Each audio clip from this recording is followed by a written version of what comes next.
Hai, Assalamualaikum warahmatullahi wabarakatuh ya. Ketemu lagi ya dalam video pembelajaran kali ini. Video sederhana ini semoga bisa membantu kalian dalam kegiatan belajar daring ya, baik di rumah atau di mana saja. Nah, kali ini kita akan lanjutkan materi sebelumnya. Dalam video sebelumnya kita sudah membahas bagaimana kerjasama ekonomi internasional. Kemudian kita juga sudah membahas tentang konsep perdagangan. Sekarang kita masuk ke implementasinya. Jadi karena negara punya kerjasama ekonomi, kemudian timbullah perdagangan ya, karena tidak mungkin dihindari selama negara tersebut membuka diri ke luar negeri, maka akan terjadi perdagangan internasional.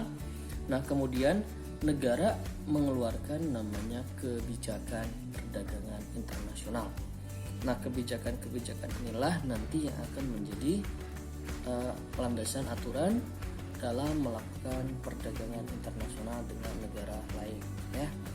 Nah, kebijakan internasional ini ya banyak kita temukan di googling ya, di internet, tapi setidaknya Bapak akan sampaikan beberapa kebijakan yang biasa digunakan oleh suatu negara, seperti misalnya negara kita Indonesia ya.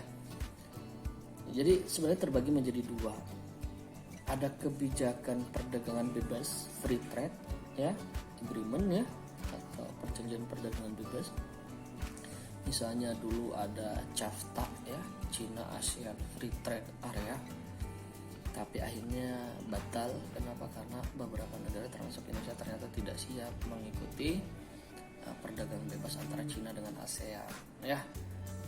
Kemudian apa itu kebijakan perdagangan bebas? Kebijakan perdagangan bebas ini adalah kebijakan perdagangan yang menginginkan kebebasan dalam perdagangan, sehingga tidak ada rintangan yang menghalangi ya, harus produk dari dalam dan luar negeri.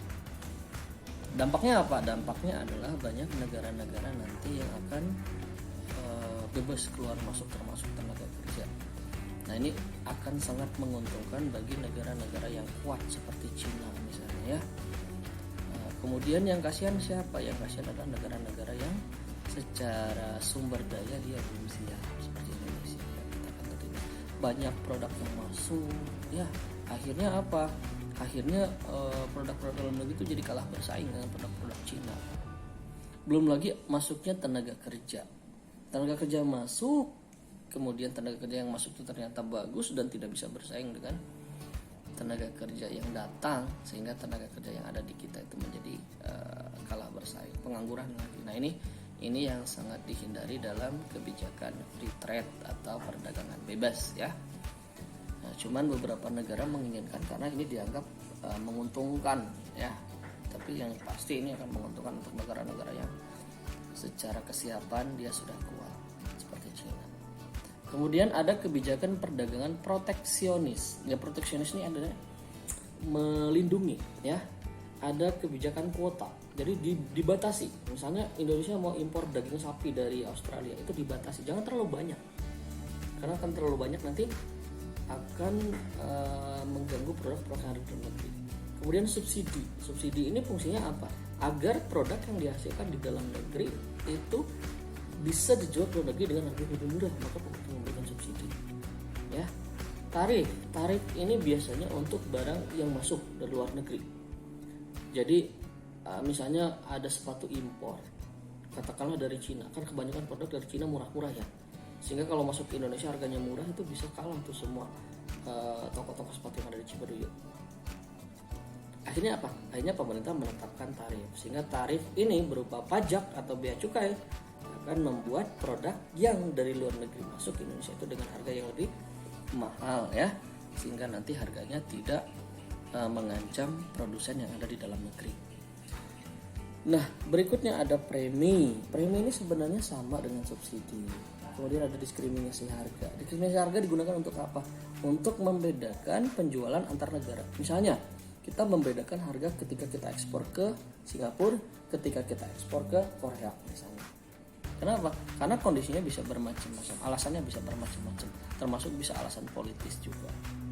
Ya. Kemudian larangan ekspor, ya, embargo, larangan ekspor dan larangan impor, ya. Misalnya ketika terjadi kelangkaan APD misalnya ya, ini yang terjadi pada saat pandemi.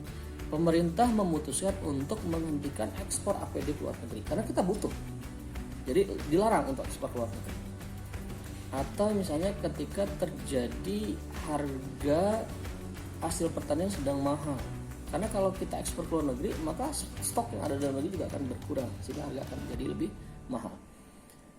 Begitupun larangan impor, ya. Kenapa? Larangan impor ini bisa berlaku ketika membahayakan produsen yang ada dalam negeri, ya. Atau bisa juga karena alasan politis. Misalnya ada perseteruan antar negara, misalnya, ya. Misalnya Cina dengan Amerika. Cina akan menghentikan Amerika akan menghentikan impor barang-barang Cina, ya. Dan yang paling berbahaya adalah kebijakan dumping, karena kebijakan dumping ini tidak disukai oleh negara-negara tujuan ekspor. Misalnya gini, kita punya produk, kita jual ke Korea misalnya. Ternyata harga yang kita tawarkan di Korea itu di bawah harga produksi di dalam negeri. Tujuannya untuk apa? Tujuannya untuk menarik pasar sebanyak-banyaknya sehingga produk lain itu kalah bersaing dengan produk kita. Nah, ini yang tidak boleh. Kenapa? Karena harganya tidak sesuai dengan yang sebenarnya. Dan ini bisa merugikan negara-negara importir atau negara-negara yang memiliki produk yang sama, ya. Ini pernah terjadi pada perseteruan Indonesia dengan Korea, ya, gara-gara produk kertas kita yang kita ekspor ke Korea itu ternyata harganya lebih murah, gitu ya. Nah itu nanti bisa kalian analisis, ya. Tujuannya adalah untuk mengendalikan ekspor dan impor, tujuan perdagangan internasional, ya.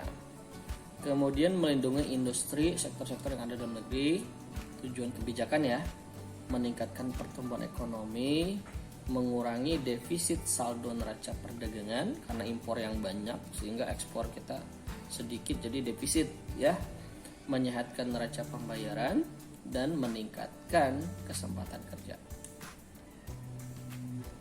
Ya. Nah, berikutnya kita akan membahas tentang pembayaran internasional. Dari setiap perdagangan pasti ada pembayaran.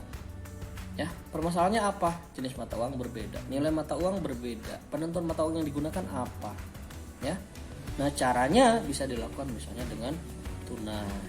Ya, ada beberapa eksportir importir itu yang melakukan transaksi secara tunai. Ada juga yang menggunakan wesel atau commercial bill of exchange. Ya, pakai cek juga ada. Private conversation, letter of credit, dan telegrafis transfer. Alat pembayarannya bisa uang tunai, bisa barang, bisa emas atau listrik. Ya, nah biasanya, ya, dalam perdagangan internasional itu hal yang paling menarik adalah kurs, ya. Kenapa?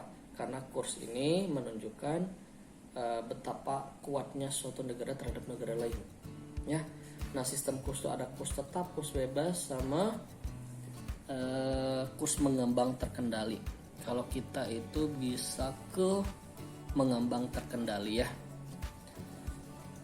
Karena pemerintah juga ikut berperan aktif dalam mengatur nilai kurs, ya, gitu.